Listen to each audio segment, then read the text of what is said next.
Hoy creo que vamos a repetir una clase también a la tarde,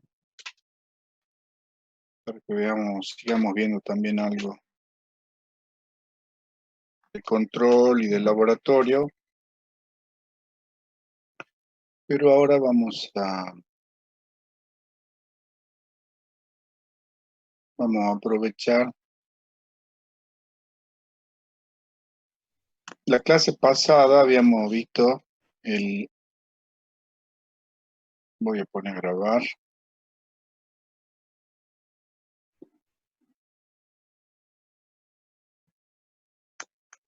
Bien, la clase pasada habíamos visto los arrancadores suaves. Y bueno, habíamos visto que en algunos casos, cuando se quiere poner en marcha motores o bombas o compresores o motorreductores de transportes, convenía utilizar los arrancadores suaves que nos permitían tener un aumento de la frecuencia y por lo tanto de la velocidad del rotor del motor en un tiempo determinado, y así también podemos programar la parada, es decir, lograr una desaceleración del motor en un tiempo determinado y que ni el arranque ni la parada sean bruscas, que eso muchas veces lo necesitamos en ciertas aplicaciones, como lo de los transportes, tal vez sea la más fácil de ver, que de que si de repente yo arranco de golpe y tengo una botella en el transporte, en la cinta, eso puede provocar que se caiga, y lo mismo si está andando a cierta velocidad y yo parara de golpe el transporte, la inercia también podría hacer que se caigan las botellas. Bueno, y ahora el variador de frecuencia, a ver,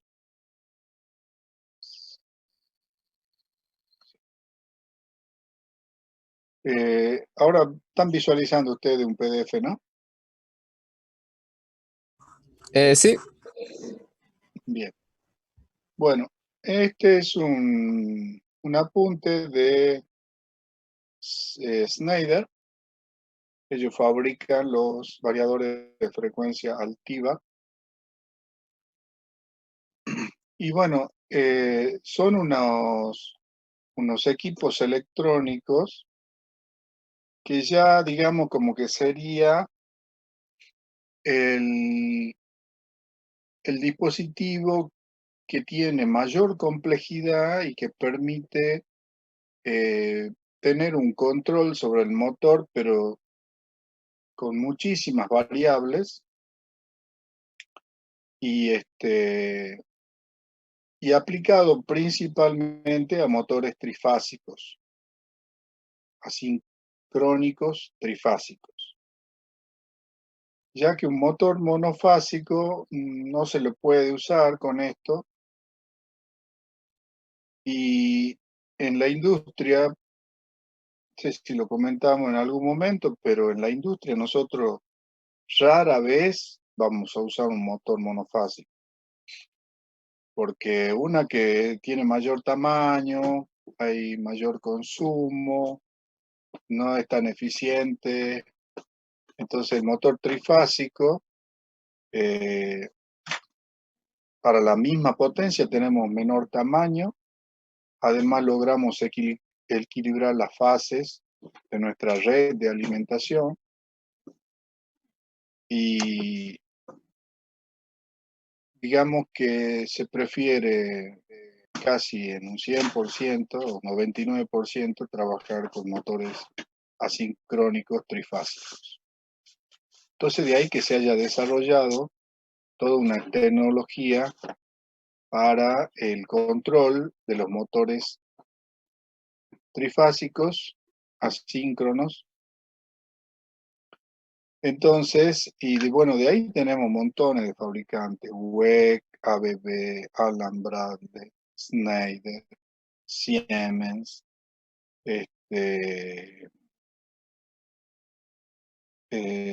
¿cómo que se llama? Eurodrive, Homeron, bueno, muchísimos son los fabricantes, Delta, algunos que no me acuerdo.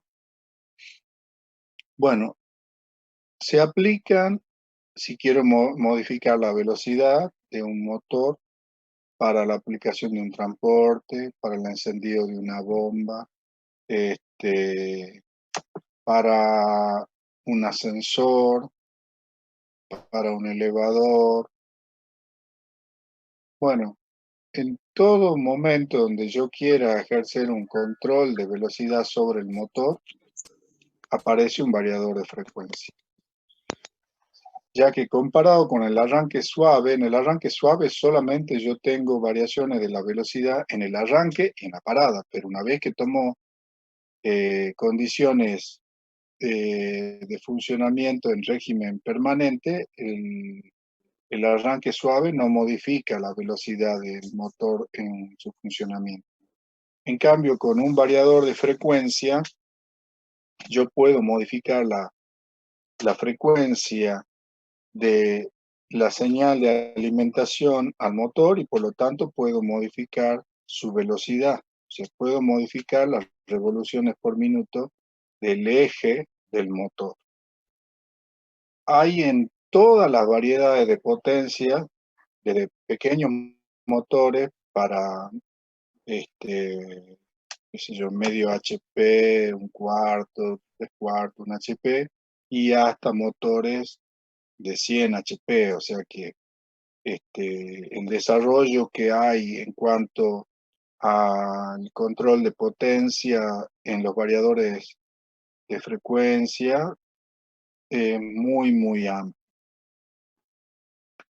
Bueno, el variador básicamente consta de una entrada de la red y acá fíjense que dice que la entrada de la red puede ser en una fase o puede ser trifásica. Nosotros, por ejemplo, en el laboratorio tenemos pequeños variadores de frecuencia para mover motores chiquitos y esos variadores de frecuencia se alimentan con 220 voltios, pero entregan una tensión trifásica en 220 voltios. Así que con ese tipo de variadores de frecuencia nosotros podemos hacer una práctica, por ejemplo, intentando hacer la estrella triángulo, ya que dijimos que para los motores pequeños se puede conectar 380 solamente en estrella. Porque si yo le llego a conectar 380 en triángulo, se van a quemar. La única opción que tengo para alimentarlos en triángulo a los motores pequeños es alimentándolos con una trifásica de 220. Como nosotros no tenemos red trifásica de 220 en Argentina, entonces todas las aplicaciones que se hacen de motores en red trifásica de 220 voltios es a través de los variadores de frecuencia. Entonces, estos variadores pequeños se alimentan con tensión monofásica, 220, y entregan, o sea, internamente tienen toda una electrónica que me permite a mí obtener en la salida una trifásica en 220 voltios. Entonces, con esa tensión de 220 voltios, yo ya podría conectar mi motor en triángulo y hacerlo funcionar sin ningún riesgo de falla o de sobrecalentamiento. Para poder en un funcionamiento un variador de frecuencia, ustedes van a necesitar conocer los datos del motor, o sea, lo que son los parámetros característicos de su motor. En cuanto a las entradas y salidas que tienen, yo puedo, en la mayoría de los casos, disponer en tensiones de 0 a 10 voltios y de 4 a 20 miliamperes para, por ejemplo, entregarle una señal analógica al variador para poder realizar algún tipo de control, aunque más no sea a través de un potenciómetro, pero también puedo conectarle la salida de algún otro controlador analógico, algún módulo analógico de corriente o de tensión, y el variador va a recibir esa información. Hasta podría ser, por ejemplo, un transductor. Podría estar midiendo presión y tener un transductor que me entregue 4 a 20 miliamperes, entonces esa información se la puedo dar al variador de frecuencia. Y también tiene salidas analógicas, la mayoría, que a su vez la puedo utilizar para enviársela a un PLC o un módulo analógico de entrada, y recibe esa información y, por ejemplo, visualizar o ejecutar un programa en función de la velocidad del motor. Entonces yo internamente programo entradas, salidas y digo, bueno, de 0 a 60 Hz que me entregue de 4 a 20. O para la entrada, y le digo, bueno, de 4 a 20 miliamperes que tome la señal de un medidor de presión de 0 a 6 bar, por ejemplo. Entonces puedo también medir presión en cañería y de esa manera poder variarle la frecuencia a una bomba para mantener la presión constante sobre la cañería, para darles un ejemplo. También tienen puertos de comunicación en 232, en 485 o en RJ45. Ahora ya tienen conexión USB y también se la puede conectar a un switch por Red LAN. Y bueno, la salida, como le decía, trifásica en 220. Y lo otro que me olvidé conectar. Si el variador de frecuencia recibe alimentación en 380, trifásica, va a entregar trifásica 380. Que ese es el caso para los variadores ya más grandes. Bueno, el esquema de conexión y el esquema en bloques, digamos, del variador de frecuencia es, digamos que muy similar a una switching. Es muy parecido. Si bien la aplicación no es la misma, pero sí es muy parecida desde el punto de vista que tiene. Fíjese, yo recibo de la red la tensión alterna,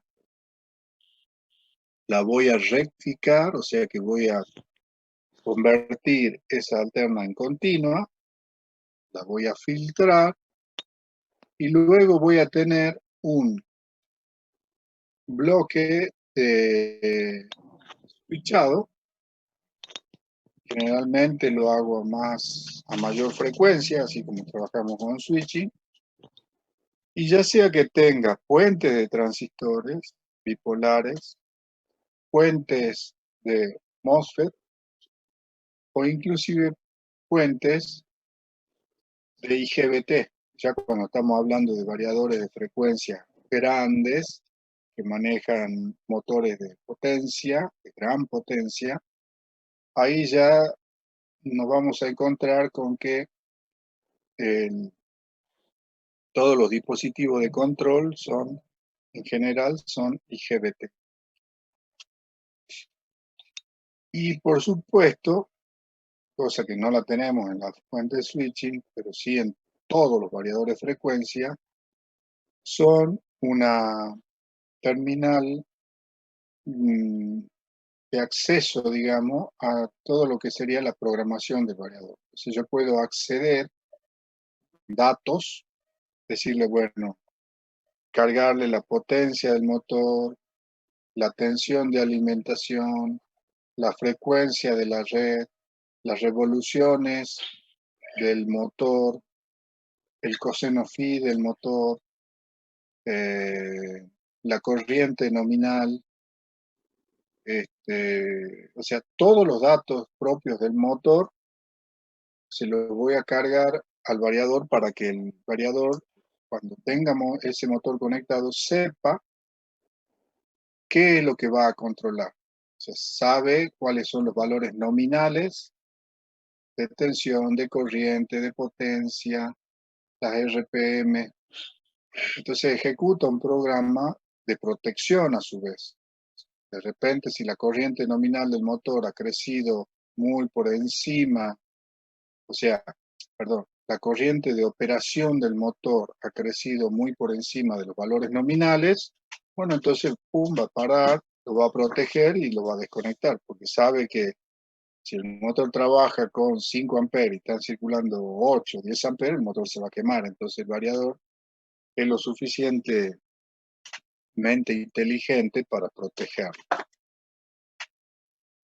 Y después tiene muchísimas otras aplicaciones, ya tiene programas instalados que yo los voy a tener que configurar para poder aplicar rampas de aceleración, rampas de parada, variaciones de frecuencia con los sensores conectados a la entrada, o variaciones de frecuencia con un potenciómetro, o conectado directamente a un PLC, lo maneje el PLC al variador y por lo tanto al motor, y el motor a la bomba o al compresor, o lo que sea.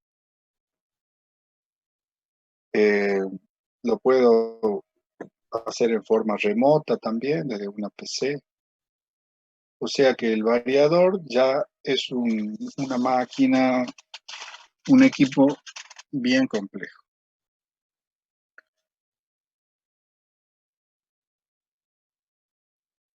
Bueno, eh, para poder variar la frecuencia de la señal, nosotros sabemos que las revoluciones por minuto, esta n, es 60 veces la frecuencia sobre 2 veces los pares de polos. Si nosotros modificamos la frecuencia de la señal de alimentación del motor, inmediatamente se modifica las revoluciones por minuto del rotor del motor. Entonces, yo voy a tener un motor, por ejemplo, que tenga un par de polos, entonces va a andar 3000 revoluciones por minuto. Si tiene 2 pares de polos, andará 1500. Si tiene 3 pares de polos, a 1000 revoluciones. Y a partir de allí, el variador de frecuencia va a modificar esas RPM, y si es, por ejemplo, de 1500 revoluciones, seguramente el asíncrono va a ser de 1470, por ejemplo. Entonces, el variador de frecuencia me permitirá a mí variar en todo ese rango de revoluciones por minuto, o sea, desde estar parado el motor e ir aumentando la velocidad hasta llegar a las 1500, e inclusive podría aumentar las revoluciones por minuto del motor si es que le mando, no sé, 60 Hz, 100 Hz. Quiere decir que el variador de frecuencia me permite también tener mayor revoluciones o mayores vueltas por minuto en el eje del motor.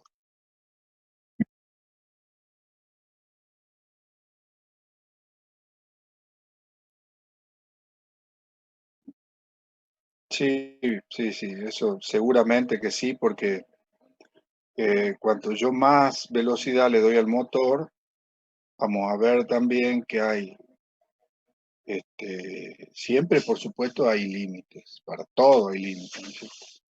Bueno, yo, por ejemplo, si tengo un motor que está funcionando en un transporte y quiero aumentarle de 50, pasar a 100 Hz, lo podría hacer, y capaz que con el variador lo puedo hacer. Pero, ¿qué pasa? El, el eje del motor, además de la velocidad, a mí me entrega un torque, o sea, un esfuerzo, un momento. Entonces, si yo le aumento mucho la velocidad al motor, al eje del rotor, eso normalmente viene a desmedro del torque. Ya vamos a ver enseguida unas curvas donde se explica qué es lo que pasa. Entonces el eje empieza a perder fuerza, digamos así. Disminuye el torque. Recuerden que el torque es fuerza por distancia, o sea, el radio del eje por la fuerza que aplica, me da el torque. Entonces va disminuyendo el torque.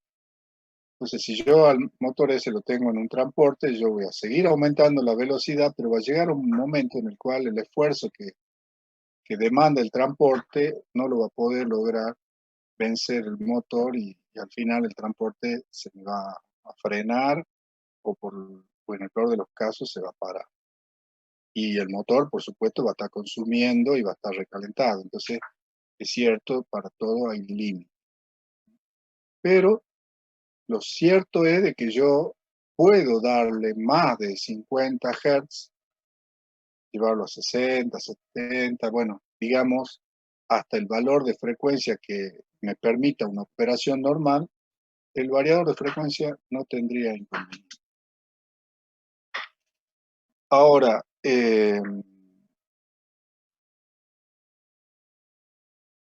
bueno, esto sería la sobrevelocidad. Yo puedo proporcionar mayores frecuencias, pero bueno, el tema es el PA. En esta gráfica, yo acá tendría el diseño de mi motor al 100% de N, que son las revoluciones por minuto por la cual está diseñado, pero si le aumento, fíjense que acá da, supongamos que fuera 50 Hz su frecuencia de operación nominal, llevarlo al doble sería 100 Hz, pero ¿qué pasa? Fíjense que el torque baja prácticamente a la mitad y a partir de allí se para. Cae demasiado el torque que ya no conviene. Entonces, sin que llegue a suceder eso, que el motor se pare, yo podría trabajar en otros puntos intermedios, sabiendo que el torque disponible es menor, pero si llegara a necesitar más velocidad, lo puedo hacer. Bueno, eh, entonces el variador de frecuencia, y esto, bueno, ya depende del fabricante. Yo puedo también modificar las revoluciones por minuto jugando con los pares de polos e inclusive también con el resbalamiento. Con eso ya lo vamos a ver más en detalle en algún momento, cómo se realiza efectivamente la variación de las revoluciones por minuto, dependiendo de qué parámetros voy a ajustar yo en el motor. Profe, pero el Bueno, juego de los polos para las revoluciones no dependería del tipo, o sea, del modelo del motor, porque usted creo que había dicho de que hay algunos motores de que no vienen para poder jugar con los polos, o sea, no vienen para poder dividirlos. algunos sí y otros no. O sea, normalmente lo que disponemos nosotros son de pares de polo fijos, o sea que las bobinas, no tengo gran cantidad de bobinas como para jugar con eso. Pero por ejemplo, los motores de lavarropas, yo tengo la posibilidad de ir seleccionando distintas bobinas, entonces ir generando distintos pares de polos e ir modificando la velocidad de las RPM, digamos, del motor. Entonces, fíjense ustedes en los motores de los lavarropas, yo tengo un funcionamiento cuando está lavando que es lento, pero cuando se pone a centrifugar es rápido. ¿Cómo hacen ahí para modificar si es un motor monofásico en general? A menos que tenga un motor trifásico conectado a un variador de frecuencia, que puede ser que un lavarropa lo tenga, de aquellos que son más caros, digamos, pero los motores de lavarropa más económicos que normalmente tenemos nosotros son motores con muchas bobinas, entonces van seleccionando los pares de polo y van modificando las velocidades de lavado, de centrifugado o alguna otra velocidad que tenga disponible. O sea que hay ciertas aplicaciones que sí se puede hacer. Los que normalmente manejamos en fábrica tienen pares de polo fijos y con el variador de frecuencia yo varío la frecuencia de la señal de la tensión de alimentación y con eso me aseguro variar las revoluciones por. Bueno, acá por ejemplo tengo esta, no sé si en el taller o en algún lado donde estudiaron los motores, en electrónica industrial, por ahí, estudiaron esta curva.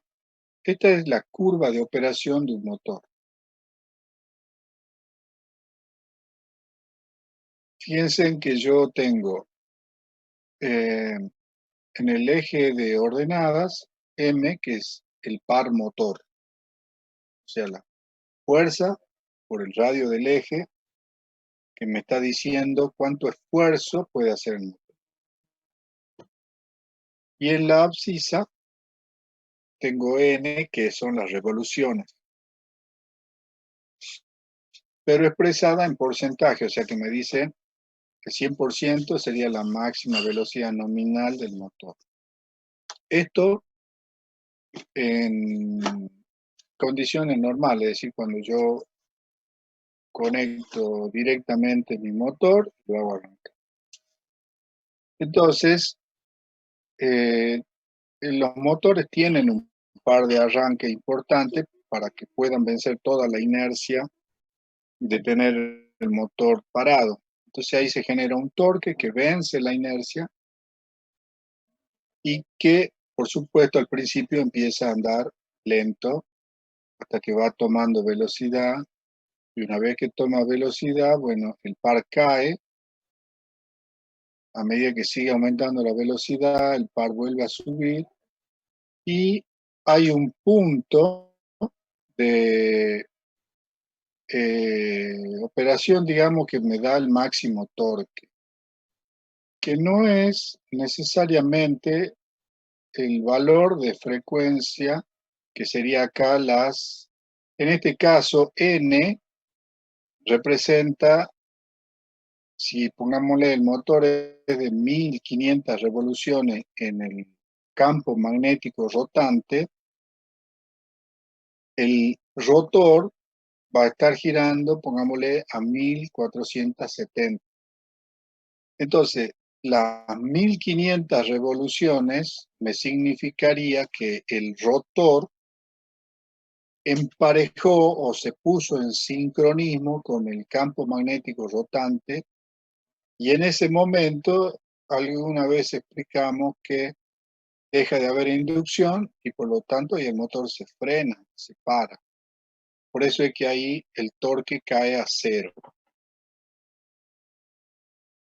Por lo tanto, el asíncrono trabaja a un valor de frecuencia menor que debe andar por acá si es que yo quiero obtener el torque máximo. O sea, la zona de máximo torque.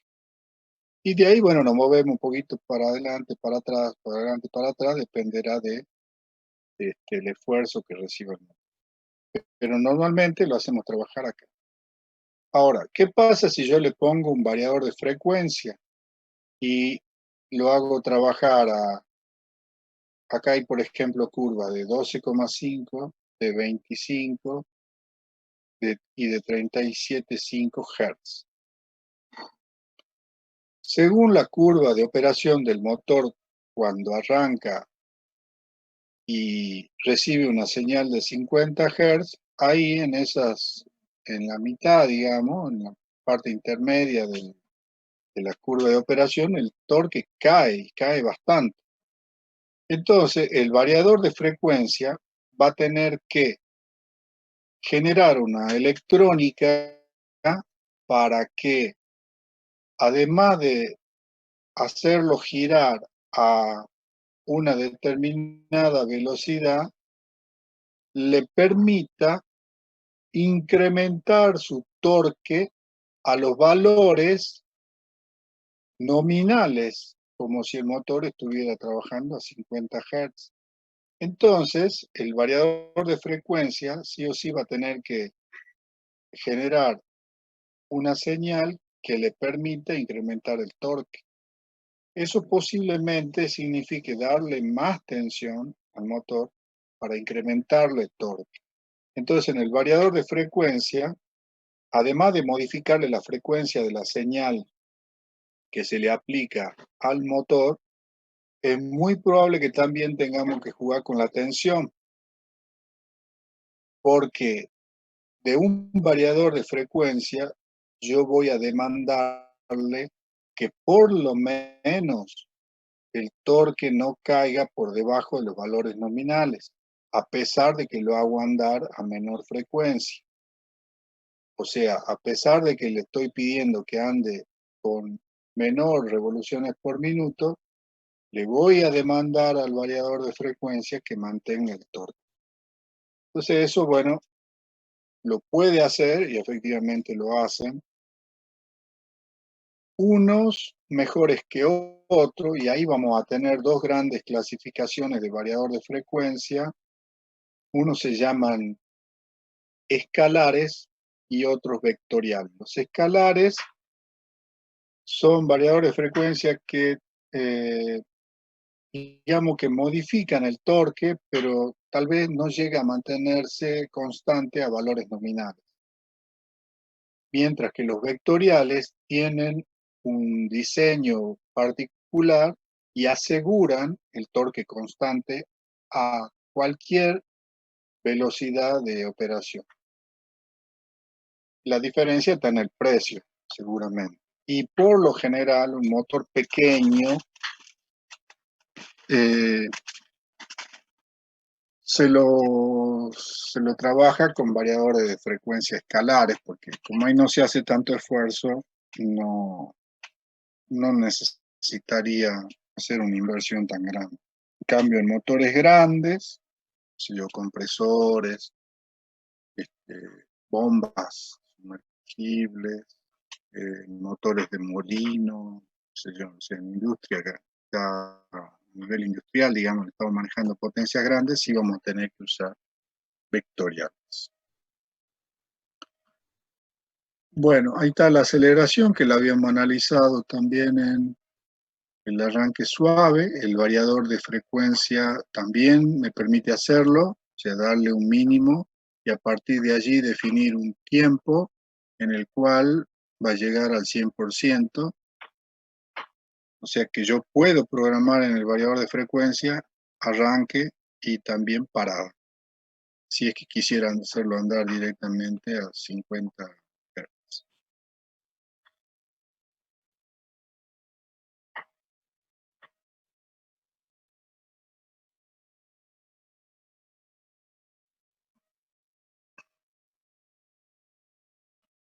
Voy a avanzar un poquito porque esto después lo vamos a ver cuando veamos los esquemas.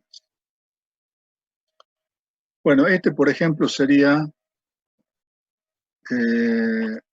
un variador de frecuencia conectado a una PC que yo puedo descargar el software de programación y acceder a los menús que tiene el variador para programar.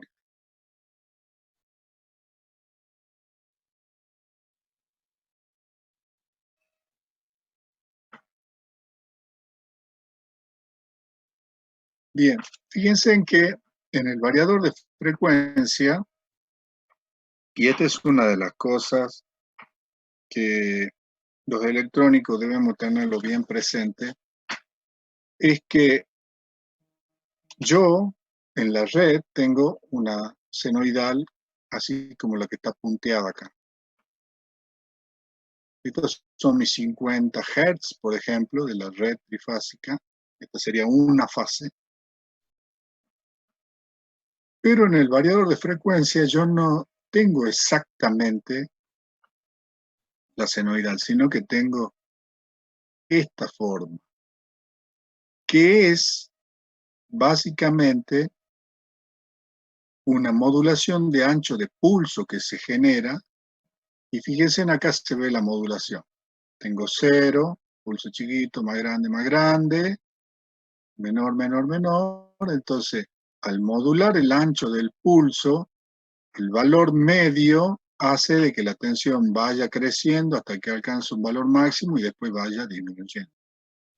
Para nosotros, modular el ancho del pulso a través de una switching, digamos que resulta dentro de todo accesible. Y esa es la forma en la que los variadores de frecuencia realizan la modificación. Entonces, yo modifico el oscilador interno de mi controlador y estoy modificando la frecuencia de salida. Después con el PWM modifico el ancho del pulso y voy a modificar los niveles de tensión.